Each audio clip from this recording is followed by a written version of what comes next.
Well, good afternoon. The Senate Revenue Committee will please come to order. Judy, will you please call the roll?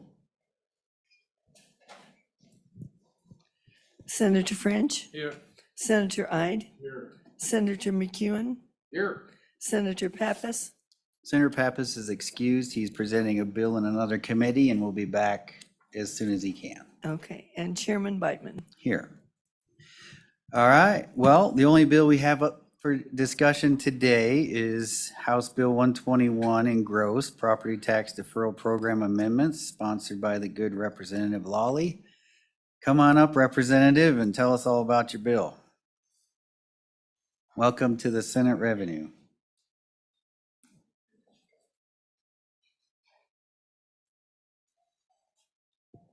Thank you, Chairman Biteman.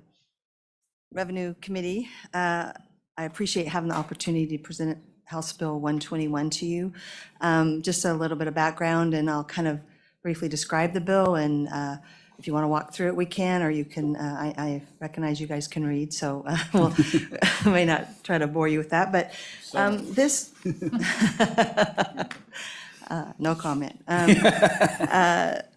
This bill really arises out of concerns that my constituents brought to me, probably very similar to concerns you had from your constituency concerning the property tax increases as a result primarily of valuation issues. And as a new legislator, I was looking at that, and I looked at the issue of property tax relief, and I really saw that to be quite a sticky wicket and probably beyond my capabilities.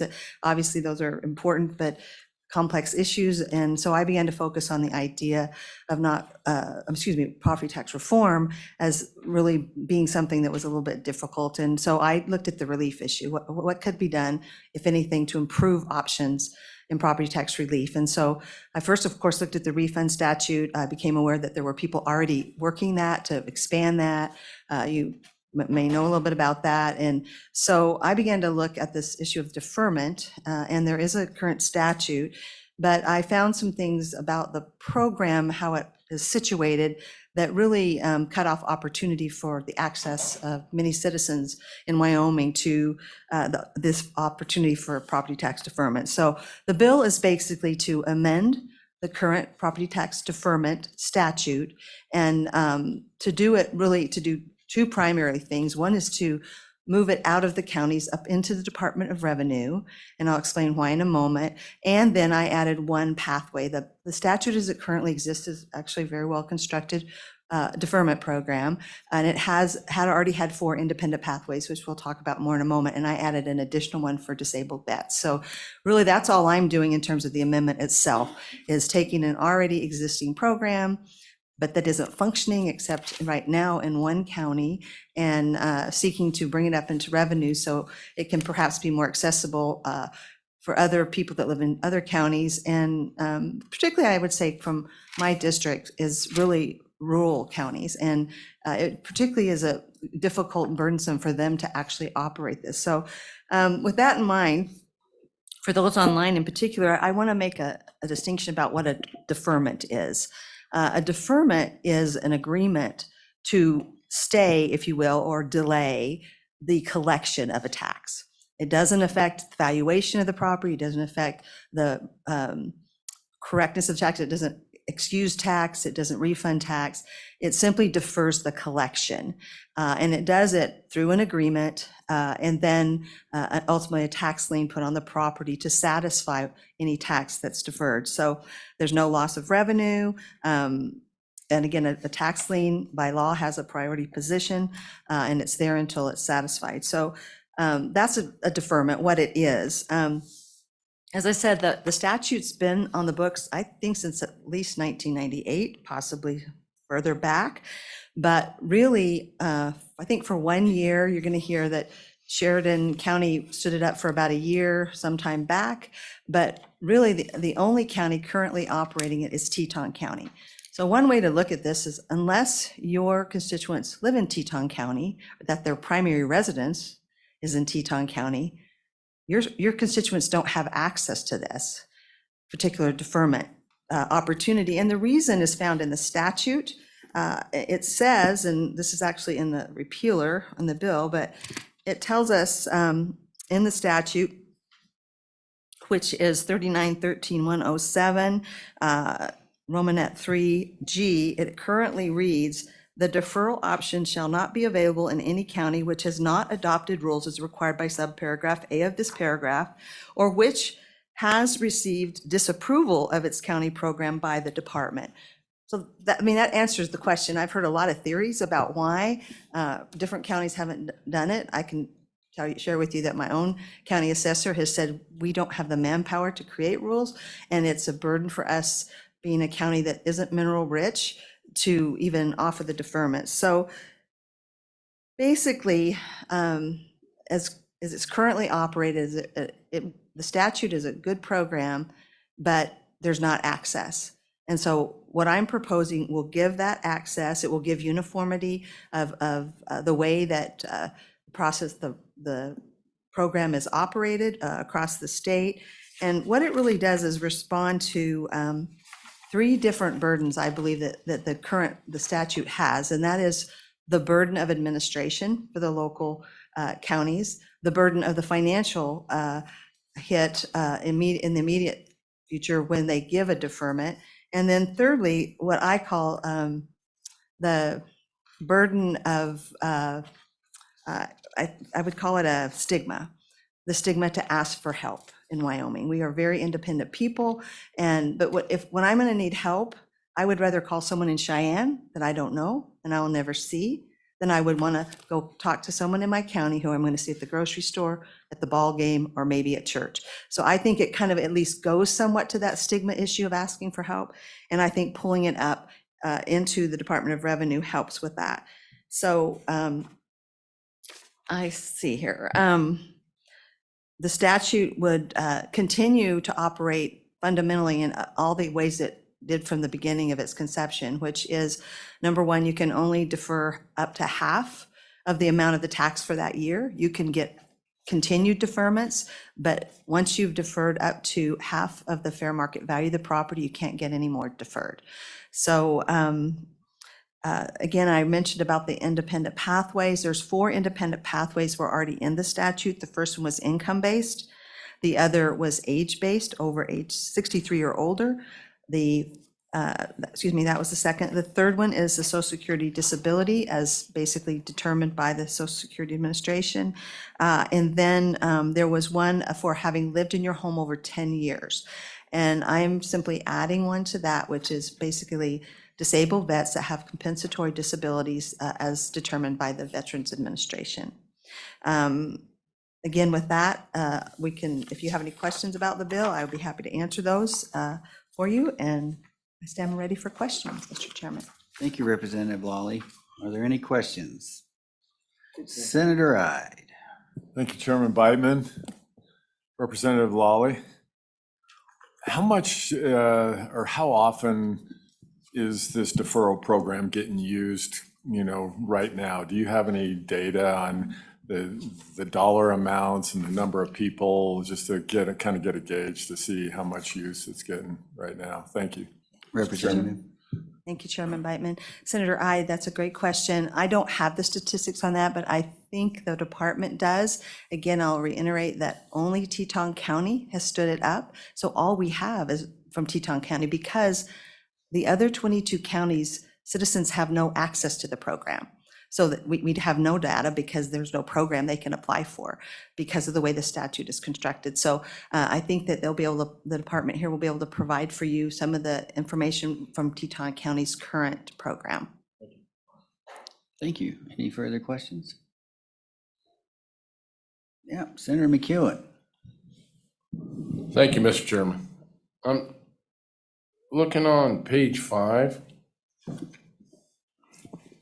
So if we defer these taxes, there's an interest rate charged? Yes. And that's an average yield on 10 years United States Treasury bonds over the previous 3 years plus 1.5% and 4 chickens. Am I reading that correctly? Chairman, Representative Chickens. Thank you, Chairman Biteman. Senator McEwen, thank you for that question. I'm not good at math, but I did ask LSO to help me with the interpretation of that number. And as of right now, that current rate would be 3.53% interest, Plus the chickens. plus the chicken. And those are valuable now, at least the eggs are. Mhm. I think it should be 3.2% if you give 4 chickens. I sense an amendment. Thank you, ma'am. All Thank right. you, Mr. Chairman. Any further questions? Thank you. Good to see you, Senator Rothfuss.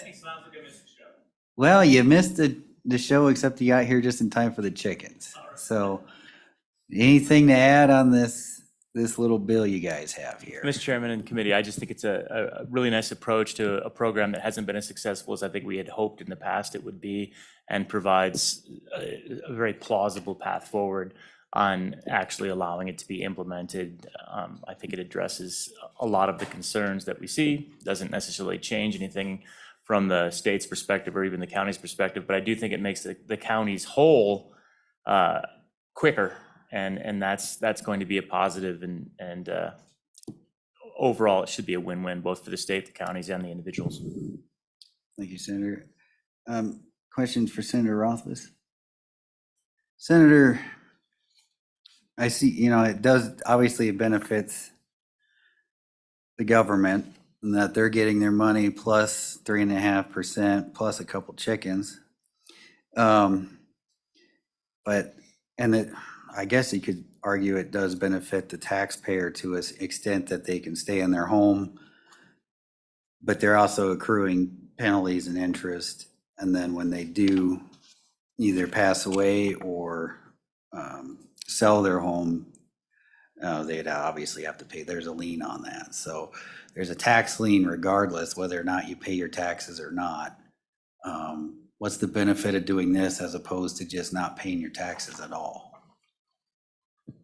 So, Mr. Chairman, not paying your taxes, obviously, after a few years, there can be a tax lien placed on land where somebody else can purchase the tax lien. And then, I don't remember what the number of years is, Martha may remember, 5 years. You forfeit it to the holder of the tax lien.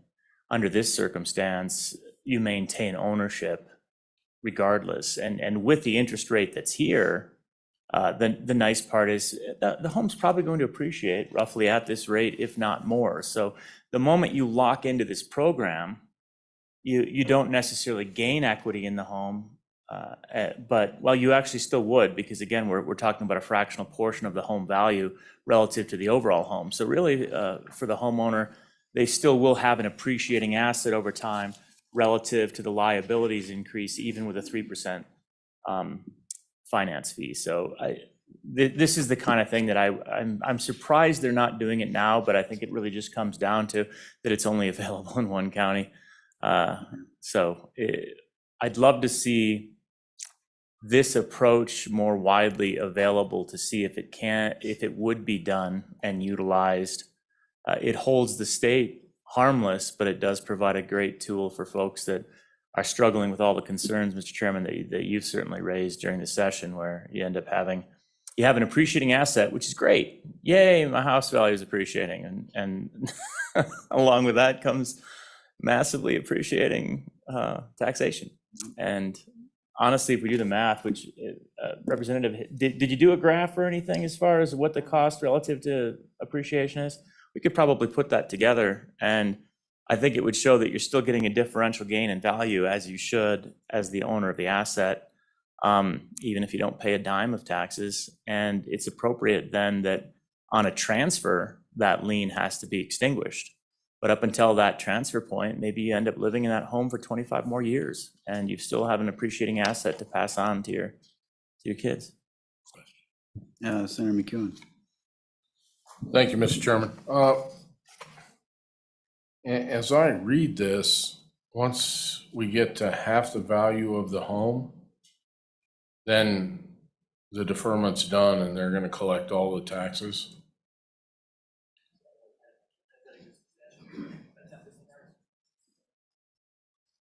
Representative. So as I do some calculations, and I want to make sure I'm right,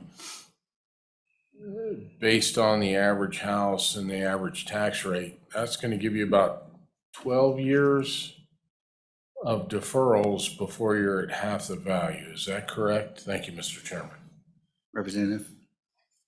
Thank you, Chairman Beitman. Senator McEwen, I remember that any given tax year, you can only defer up to half of the taxes of that year.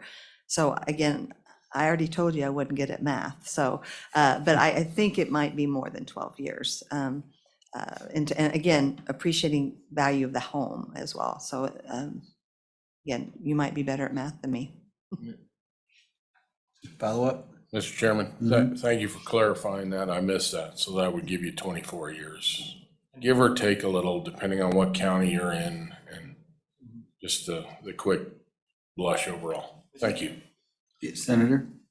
And honestly, if I look at, and it won't always appreciate as it has, but if I look at my home, it seems like this would last forever, just based on the fact that the appreciation rate of the home relative to the tax rate, assuming that taxes don't dramatically increase, my home value is going up faster than the 50% of my tax being added to the lien. Again, we could probably Excel sheet that right out and figure out if that's the case, but I'd be surprised if you were done after 25 years. Senator Ide? Thank you, Mr. Chairman. Question here on page 6, that's subsection H there at the bottom. I need to have you kind of walk me through that. I understand what, a lot of everybody, or for the most part, when you have a mortgage, your taxes are escrowed. The bank pays the tax, the county assessor, treasurer. I don't quite understand, what this paragraph is.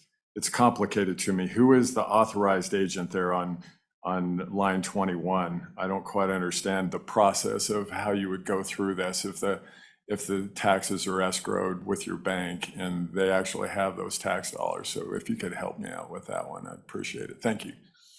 Representative Lawley?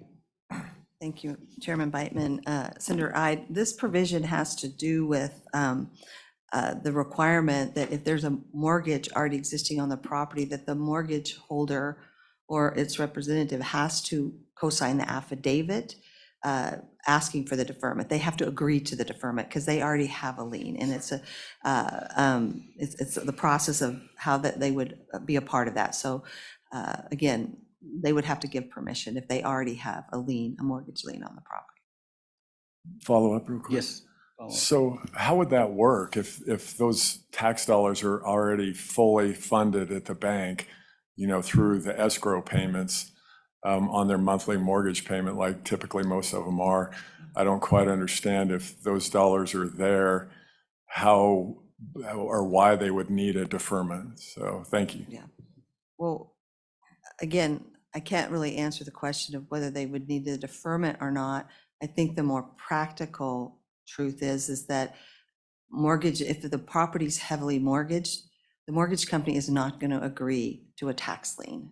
So, but this provision requires their agreement to that. So, again, for various reasons, but again, I'll have to go back and look at this a little closer of how it relates to the payment, but yeah. Senator, go ahead.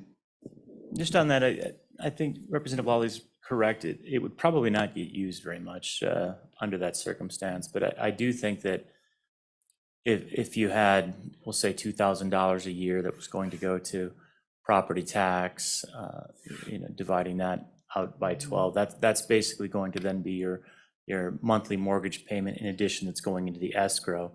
The bank is not going to tack anything on. They basically just hold that as part of your monthly payment, and then they pay that at the end of the time period when it's appropriate payment time. You would basically just be cutting that amount in half. They're only holding it on your behalf.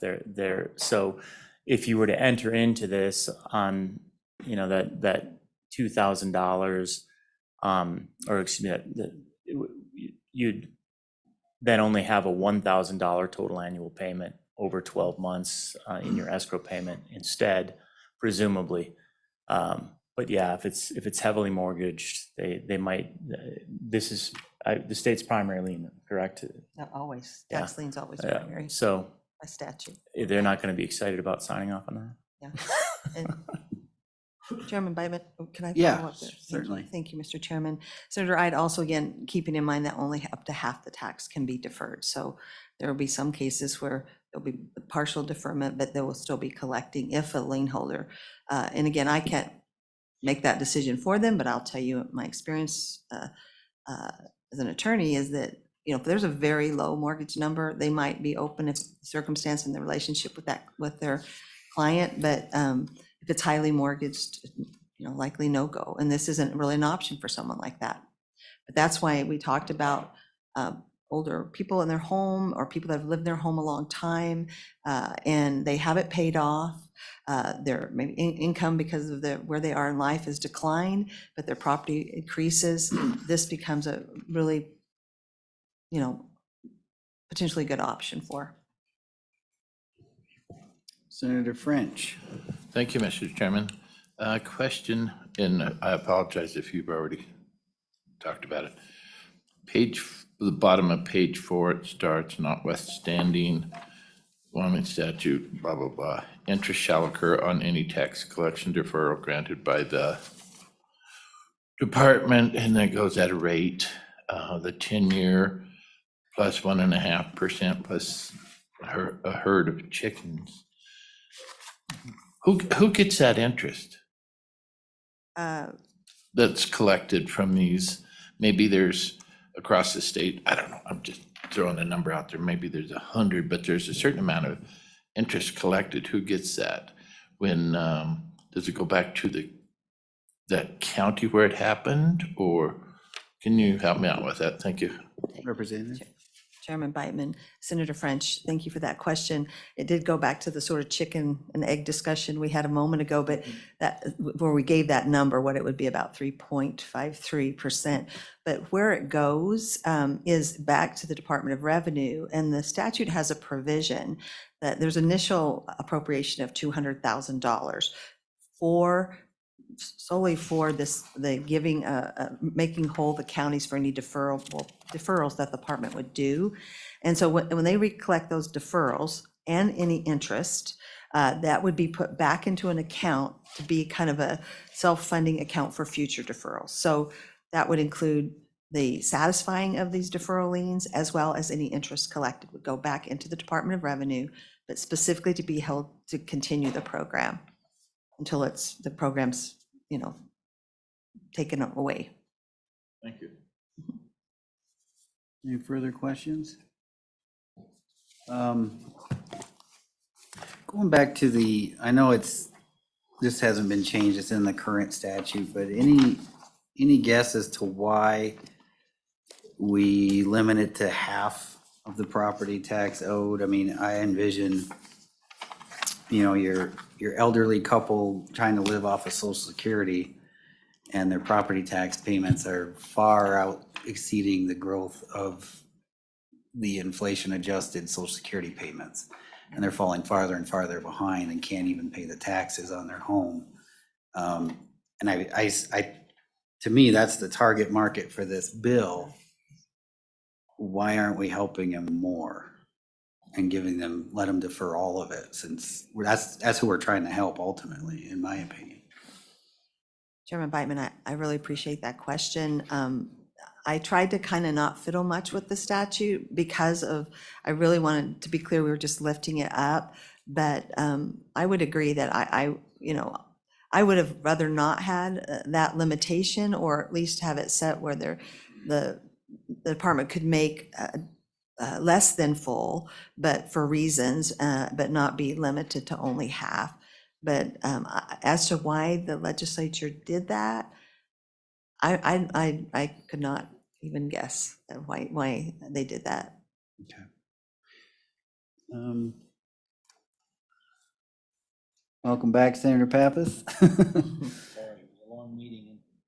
It's all right. We just finished the walkthrough a little bit ago, and now we're just firing away with some questions on the bill itself and clarifying anything that needs to be clarified before we turn it over to Department of Revenue. Mr. Chairman? Senator Rothfuss. Very briefly on the last question, I agree that putting it at half probably isn't necessary, and from a programmatic standpoint, decreasing that would be great. The one upside I can see is that having to make a payment every year, even if it's literally $1, is kind of a benefit from is the person still out there? Is this program still ongoing? Having that administrative connection with the property taxation is probably important. But beyond that first dollar, I actually don't see any reason why there's an upside to limit. Okay. Any further questions? Seeing none, thank you both. Thank you for your testimony. Director Henson, you want to come up? Bring in some reinforcements too? Always. Well, with this crew, you have to, especially the guy to my left over here. You got to watch him like a hawk. It's not nice to talk about Senator Ide that way. Mr. Chairman, members of the committee, Brenda Henson, Director of the Department of Revenue, and with me I have Brian Judkins, who is the Property Tax Division Administrator, and he'll definitely be able to give you some detailed information on that fiscal note. Okay. So first and foremost, we appreciate the timeline that is presented within this bill. You'll note that it would affect tax year 2025 taxes. This concept has been researched, investigated by the legislature historically. A language similar has been considered, and quite honestly, the Department of Revenue hasn't had any time to really determine what are the administrative impacts? What are we going to need to prop up on a statewide program? And this bill allows us that time. As you'll see, it requires a report from the Department of Revenue no later than November of 2023 to the Joint Interim Committee. And this gives us a chance to really investigate this because it is a new program for the Department of Revenue. We are not boots on the ground, if you will, in the counties. We don't have access to the county clerk's office. We do work with county assessors, but there's a lot of information that is necessary in order to administer this program. You heard comments related to it being in Cheyenne, so that you don't have to go down to the courthouse and apply with your neighbor. Well, that's a pro and it's also a con.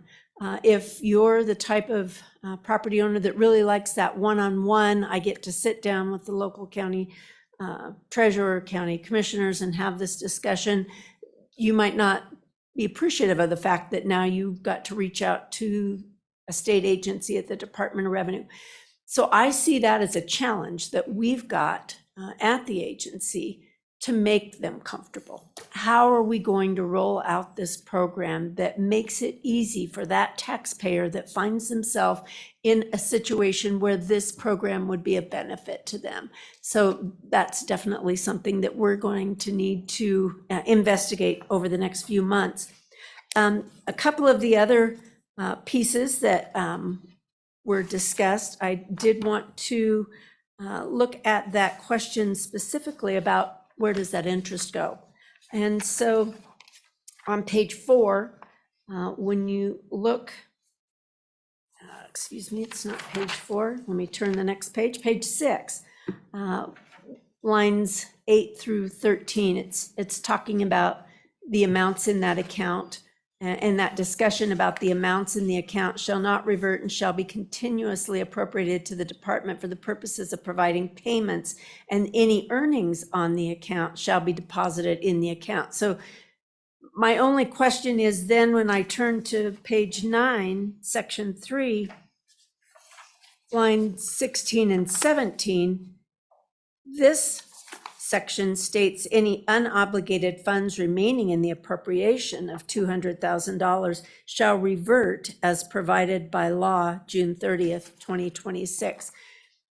So I'm a little confused, and I know we can work that out during this interim time that we've got to look at this bill. But if the money in that account has to revert, then to me, those earnings go back to the state general fund. And then we would just be required then on each biennium as part of our departmental budget to ask for these funds in the following year. We're really not going to know how much interest there is or how much is borrowed until we prop up the program.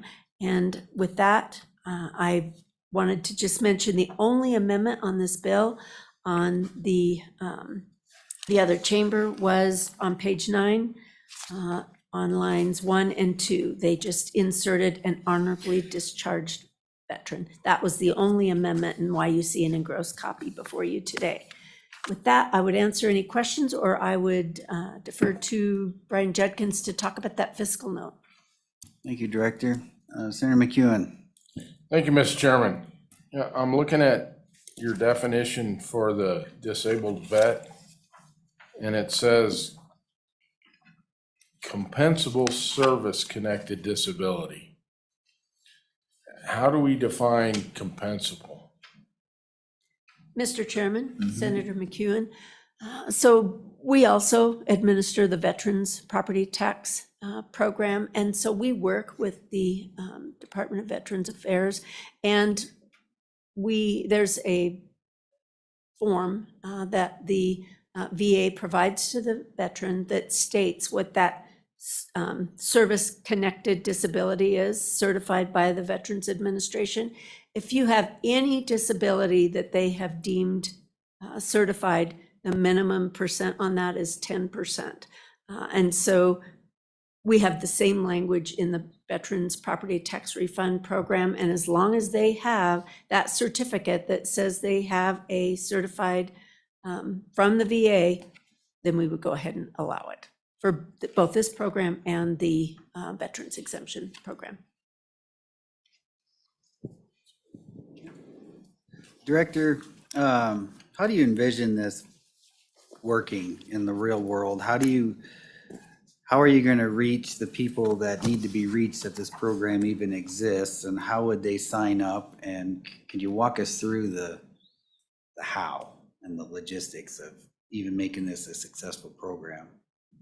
So, Mr. Chairman, the statute does require both the Department of Revenue and the local county assessor to notify all property owners that this program is available. So I'd envision it would, whether it's on the assessment schedule at the local level. I know that there is a statute already in place that county treasurers are required on the tax bills to put every property tax relief program that's currently available. So I believe it would, be available in that manner as well. We would use our website, press releases, very similar to what we did with the property tax refund program. But truly, it's how do you get that word out? Because I know for a fact, even though we spent a lot of time on the property tax refund program this year, 2 months later, I was getting phone calls from folks that said, I just heard about it and it was too late to apply. So, the longer the program's in place, the better we'll be.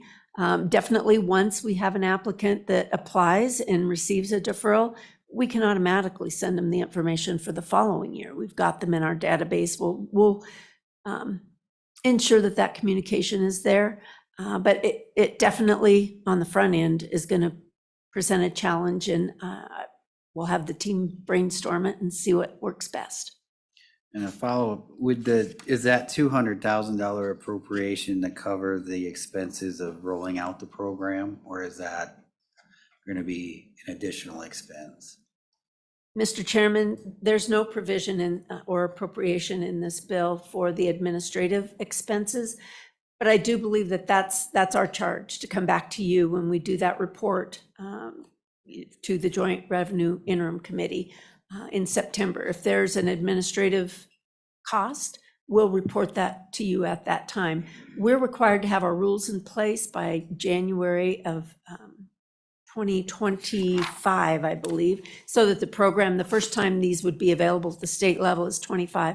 So we're going to have plenty of time. And again, I appreciate that, to kind of iron out all of these unanswered questions that we've got. But the 200,000 is simply to provide funding to pay those taxes on behalf of those taxpayers.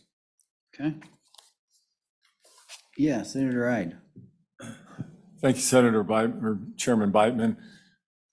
Could you walk us maybe through a hypothetical example? Say you had somebody that had a $150,000 house. They owned it free and clear. They wanted to defer half of their, annual tax liability. And for the next 10 years, just use those as sort of your data points. What does that look like? Say that you have a first lien on that, regardless of if it's free and clear or the bank has a mortgage on it, you get first position. So if they fail to pay, I don't really understand how they pay the interest on that every year. Can you kind of explain how the scenario would work? I'm confused. Thank you. Director? Mr. Chairman, Senator Ide, the very detailed process, I think we better get that to you at a later time. But definitely, I would believe, and I would hope, that it is understood that they would need to apply for this each year, that it would not be an ongoing deferral. We would need to see, what their circumstance is at that time, make sure the property has not changed hands, make sure it hasn't sold under contract. A lot of things that we need to keep an eye on this, because we're responsible for those dollars and making sure that those funds come back to the state of Wyoming. And so I would envision that there's going to be ongoing communication with the county treasurer, ongoing communication with the county assessor, and ongoing communication with that taxpayer that we basically have agreed, the state of Wyoming has agreed to pay their taxes, up to half of their taxes for that year. So I really think it's a partnership. Senator French and then Senator McEwen. Thank you, Mr. Chairman. So you said you want to make sure that the department would want to make sure that property's still in good. So who would do that? The local county assessor?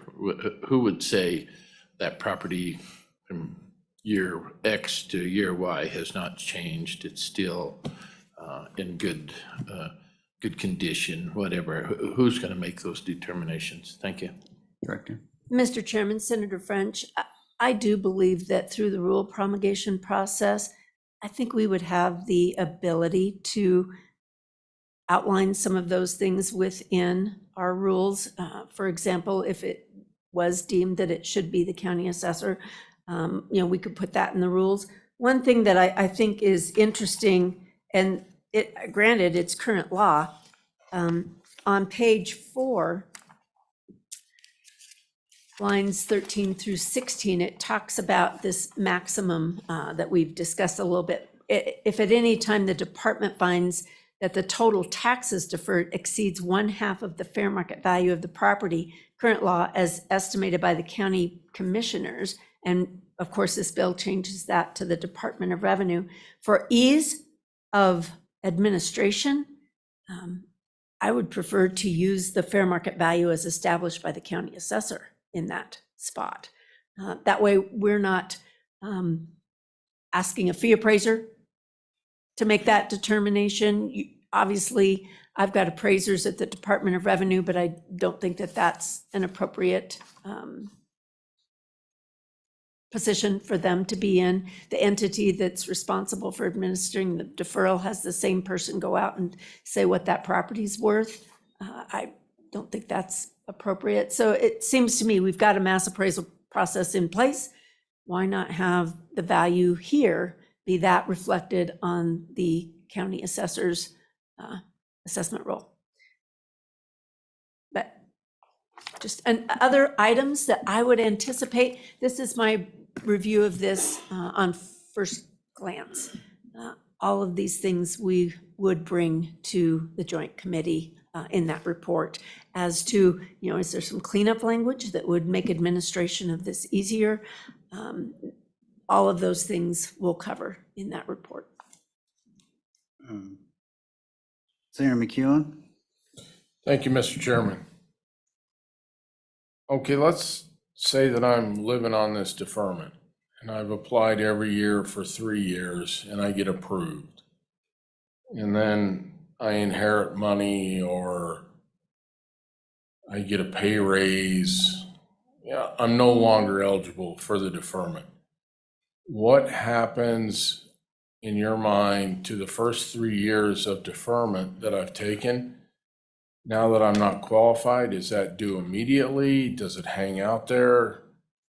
Thank you, Mr. Chairman. Director? Mr. Chairman, Senator McEwen, I don't know the answer to that right offhand. I know that there are provisions within the bill, and I am not finding them, and perhaps the sponsor can find that, but I know that there are specific situations where that becomes due and payable. I don't believe inheritance or coming into unexpected money is one of those where it legally makes it come due. Obviously, it's still a lien on the property and it might be a benefit.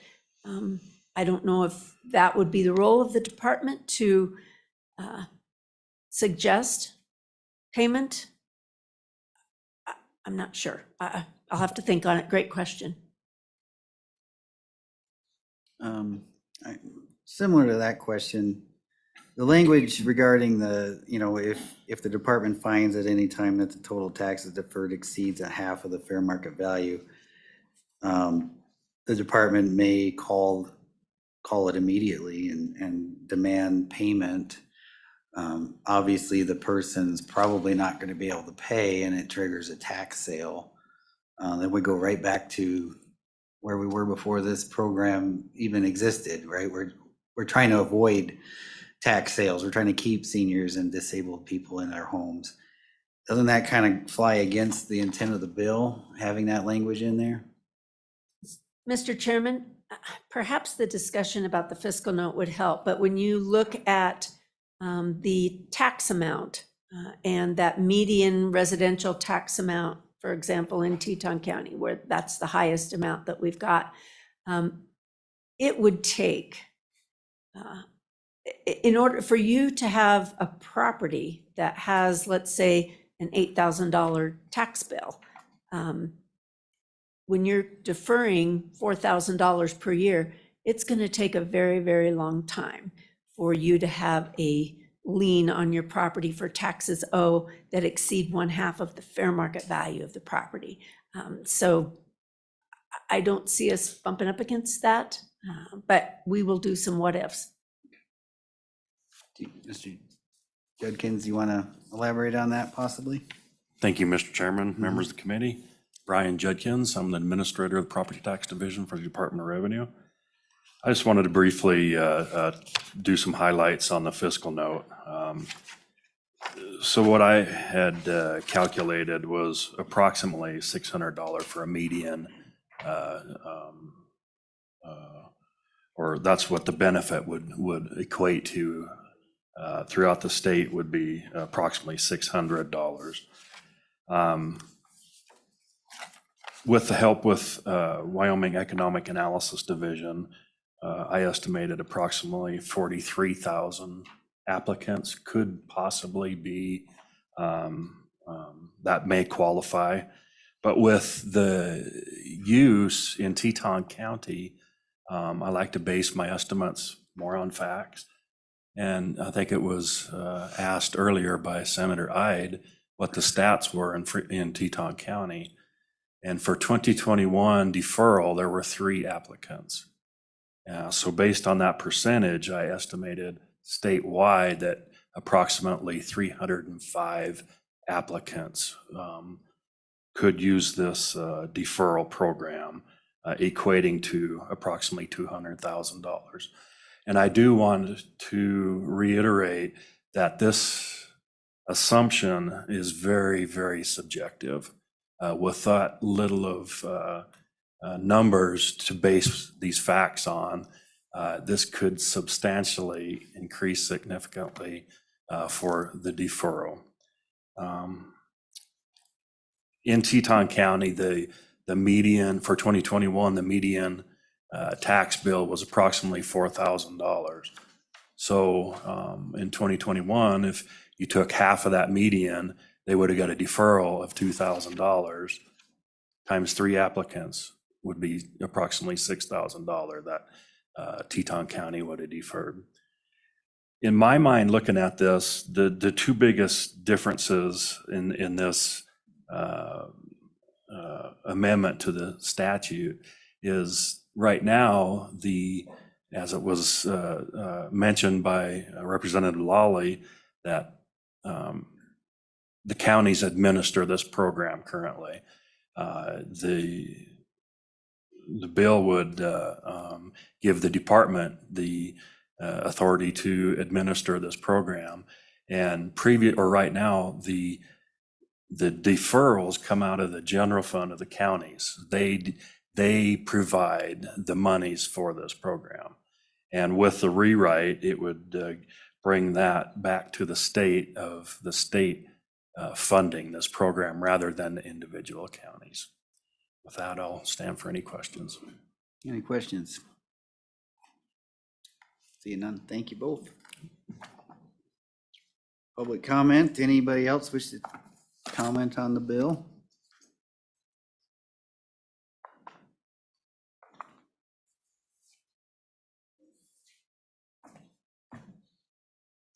Welcome back to revenue. Good afternoon, Mr. Chairman, members of the committee. I'm Jeremiah Riemann here on behalf of the Wyoming County Commissioners Association. As has been referenced, counties do currently have the opportunity to implement this program. A number have tried and had no success. Sheridan County for a number of years had this program but had no applicants and ultimately closed it. Teton County is the only county that currently has an active program. But in communication with the treasurer there, she indicated that we had 2 applications in her 5 years. They do advertise the program. The realtors speak of the program.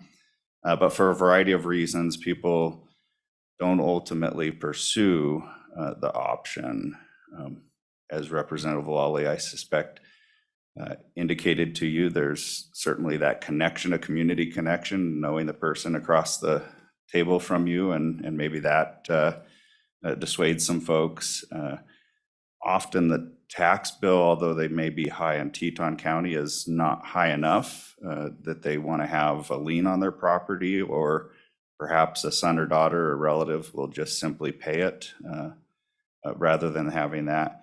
And another thing that was expressed as I was communicating with the counties on this, in particular Teton County, given their experience more recently, is that if you have a mortgage, typically that company is not going to allow for the lien to happen because governmental liens typically are first priority. Now, that may be something you want to consider here and put the state's lien as a secondary priority, but that's up to you on how you want to approach that. If it's not a second priority, then the bank would have to sign off on it. Again, they just typically don't. We do agree that, expanding this program, perhaps moving it to the state, may provide some additional opportunities to open up the program and open it up to other communities that just don't have the ability or the resources to stand up a program. To do it, it requires rulemaking process. You have to have that approved by the state, and then, of course, be able to administer it out of available funds. But in any regard, I want to make sure that you know that we are supportive of this legislation and do see it as a tool that could be used by people. I just wanted to make sure that you understood the local experience, at least to this point. So with that, Mr. Chairman, I'd stand for any questions. Thank you, Mr. Riemann. Any questions? Senator McEwen. Thank you, Mr. Chairman. I want to make sure I heard correctly what I think I heard. The counties can already do this now if they elect to do it. Thank you, Mr. Chairman. Mr. Riemann. Mr. Chairman, that is correct. There is a current authorization in state statute that allows any county to establish a program. They do have to go through a rulemaking process. That rulemaking has to be approved by the State Department of Revenue, and then they can ultimately implement that if they chose. As I mentioned, Sheridan County did it, had no takers, and ultimately closed the program down. Thank you, Mr. Riemann. Mr. Moline, welcome back. You got your ears lowered, didn't you? Well, Mr. Chairman, somebody asked me if I got my hair cut, and I said, no, I got them all. Mr. Chairman, Brett Moline, Wyoming Farm Bureau Federation, appreciating what this bill does. I do have some questions on it. I'm assuming that since there will be the tax deferred amount will be a lien, will that lien be filed with the county? So then that would be, that's a question. I'm assuming it would be, as any lien on property typically is. And I really appreciate on page 9 of the engrossed version where you add in the, about the discharged disabled veterans. That's an important aspect, I think, is a very good idea. I do have some questions on page 8 and 9. There's the 5 listed items. In the way I read that, it's any one of those 5, which I appreciate, but I don't know if that was, I assume that's the way this is written, that was the intent when on page 8, lines 5 and 6, the taxpayer demonstrates any one of the following conditions. So I don't know how that's going to impact the availability of this program. And then I do appreciate that it can only be, the deferred can only be up to 50% of the value of the property. A question on the interest, given that somebody in their early 20s could be a disabled and qualify for this program, so you could have that reach out for several years. The interest that is charged on that deferred amount, will that be part of the 50% that you can only go up to the value? Is it the actual just deferred taxes, or is it the interest that's accrued on that? My opinion, that should be something that should be clarified. But those are the questions I have. With that, Mr. Chairman, I would take any questions you or the committee members may have for me. Any questions for Mr. Moline? Nope. Thank Got you. off smoothly again, sir. Ms. Harpstreet. Good afternoon, Mr. Chairman, members of the committee, Ashley Harpstreet, Wyoming Taxpayers Association. Per previous testimony, we base all of our positions off the cornerstones of taxation. And WTA is very sympathetic to the increased property tax, and we do feel that this tool in your toolbox is justified to provide. It's equitable as it applies to taxpayers that fall within the required criteria. It's stable as it's going to protect the reliable revenue stream. And then it's very transparent and it will expand a program currently in place. Thank you. I'll stand for questions. Any questions for the taxpayers? Thank you very much. All right, Judy, who do we have on Zoom? We have Tom, excuse me, Tom Laycock, who would like to testify. Let's hear from our friends at AARP.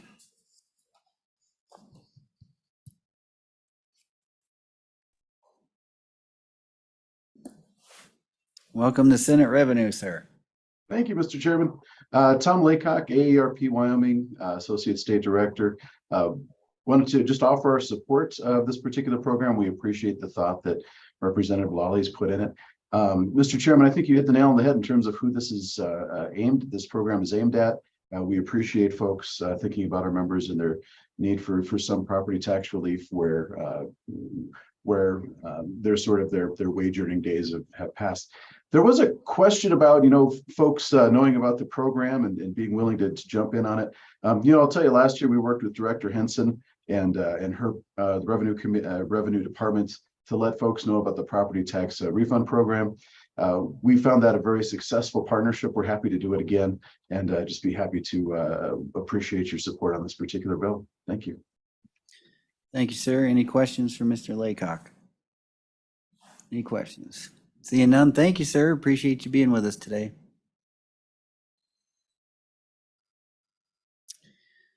Anybody else, Judy? That is that. Okay. Senator Rothfuss, anything you want to add to bring us home here? Mr. Chairman, committee, thank you. Thanks for the consideration of this. The one thing I guess I would just ask the committee to think through is about what the bill does and what the bill doesn't do. A lot of it is simply a good first step in transferring it from an unsuccessful county program, which had a good run, had a good chance. If it was going to work, I think it would have. All three of them. To trying again, because we really do need some tools. We've been struggling with what works, and honestly, the only program we have right now that works is to provide the rebate. Take it out of the general fund and rebate back. There's no reason this shouldn't work. We're just not doing it right. Maybe we're not connecting. I understand the first lien priority is a challenge, but if we can get to the point where the state is neutral on liability for outstanding taxes, in other words, a loan instead of a grant, it's in the best interest of the state. This is a tool that's supposed to do that and has failed in the past.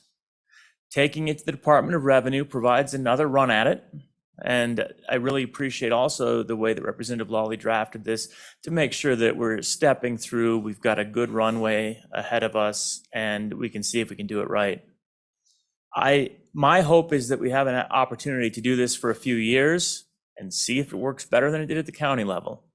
And if it doesn't, then, well, we gave it our best effort, and I don't know what else to do to try and get this type of process to work. But I appreciate your listening and the good questions that you all had today, and hope you'll support it.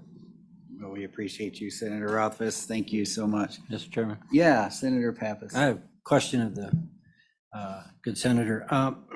Based on the testimony you heard from the Department of Revenue, I'm inclined to agree with what I heard on line 4, or on page 4, line 15 and 16, just to put the estimate of the property back into the count, using the county estimate. Would you be opposed to that?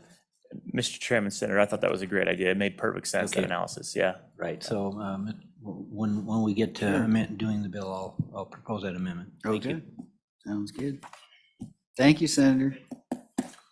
All right, public comments closed. Committee, what's your pleasure?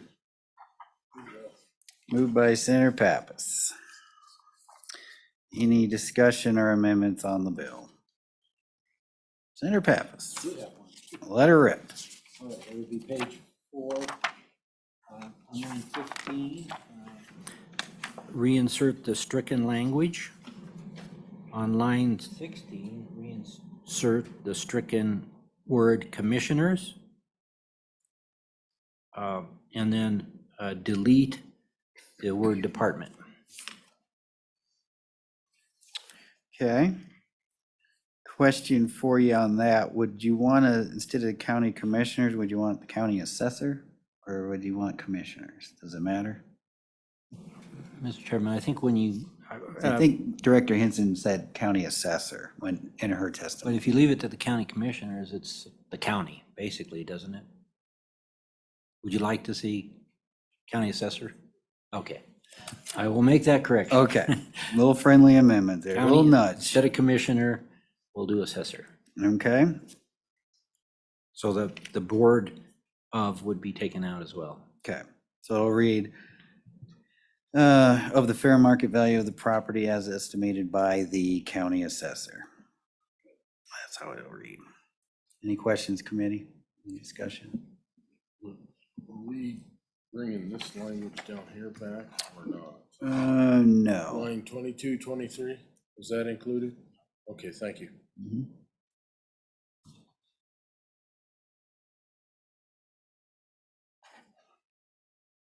Good? All right, we'll call the question. All those in favor, say aye. Aye. Those opposed? That amendment has been adopted. Any other amendments?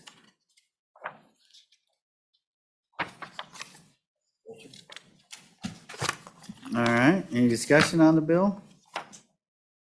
We want to say give their 2 cents? Thank you, Chairman Biteman.